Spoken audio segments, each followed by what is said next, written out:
La pollution générée par les exploitations agricoles bovines en question, et on en parle avec notre invité ce soir, Michel Doreau, chercheur à l'INRA de Clermont-Ferrand, Institut national de recherche agronomique.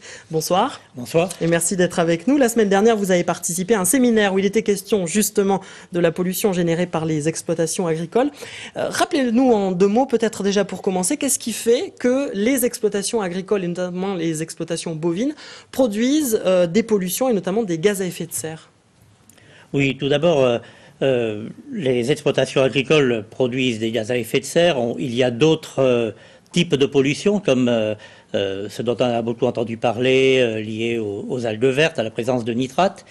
Et il faut bien se rendre compte que les exploitations agricoles ne sont qu'un des éléments qui contribuent à cette pollution. Par exemple, les gaz à effet de serre, les élevages représentent...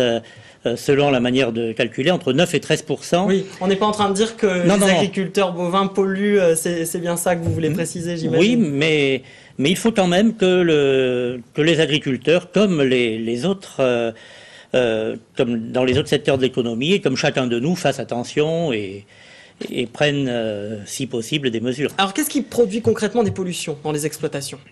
Alors, pour ce qui est des gaz à effet de serre, il y a d'une part le méthane, qui est produit par les rots des ruminants, essentiellement, et les rots qui sont quelque chose de tout à fait normal. L'herbe qu'ils consomment fermente dans la panse et donne des éléments nutritifs à la vache, et en même temps des rots de méthane qui, eux, ont un effet négatif et contribuent au réchauffement climatique. Alors vous travaillez justement pour essayer de réduire ces rejets via les bovins. Qu'est-ce qu'il faudrait changer, selon vos résultats d'études, dans l'alimentation des bovins pour réduire ces productions de méthane ? Tout d'abord, c'est pas très facile. Il y a d'autres secteurs où c'est plus facile de réduire les gaz à effet de serre. Alors nous, on a pas mal travaillé sur l'alimentation avec des graines oléagineuses. On a travaillé sur le lin, mais ça pourrait être aussi le colza, le tournesol, parce que ces graines contiennent des lipides, des matières grasses, et les matières grasses ne produisent pas de méthane, contrairement à la cellulose ou à l'amidon. Alors vous avez également travaillé, je crois, sur des pistes d'additifs naturels, voire même des micro-organismes, genre la levure par exemple, pourrait permettre d'éviter de produire, pourrait permettre de produire moins de méthane. Oui, on travaille, on n'est pas les seuls. Dans le monde entier, des chercheurs travaillent sur ce sujet-là.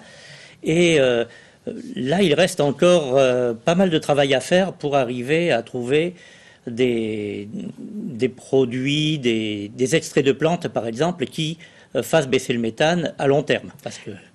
Alors vous révélez également dans vos travaux que finalement l'agriculture biologique, contrairement à certaines idées qu'on pourrait avoir, ne réduit pas forcément plus l'émission de gaz à effet de serre que l'agriculture dite traditionnelle. Non, pour l'agriculture biologique ne réduit pas plus les gaz à effet de serre, mais par contre, bien sûr, réduit bon nombre d'autres pollutions, dont par exemple les pollutions liées aux engrais. Alors réduire les pollutions en tout genre, et notamment les émissions de gaz à effet de serre, on imagine que c'est un vrai enjeu de recherche important aujourd'hui pour l'INRA. Oui, réellement, l'INRA consacre maintenant beaucoup de moyens aux études pour protéger l'environnement. Donc il y a réduire les pollutions, il y a améliorer les biodiversités de nos espaces. Par exemple, en Auvergne, l'herbe, c'est une richesse et on doit maintenir cette biodiversité. Il y a des gens qui s'occupent des animaux, d'autres qui s'occupent des végétaux également. Très bien, Michel Doreau, merci d'avoir été notre invité ce soir dans le JT.